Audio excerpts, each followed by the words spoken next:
20 September રાષ્ટ્રીય cinema દિવસ. Cinema જગતની પડતી આવી.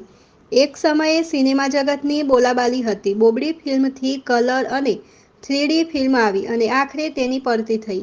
ત્યારે આજે સિનેમા દિવસની ઉજવણી કરવામાં આવી રહી છે.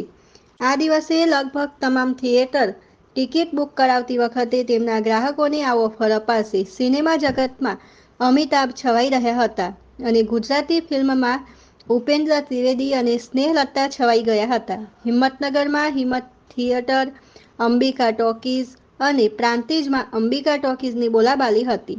રમેશ નાયક.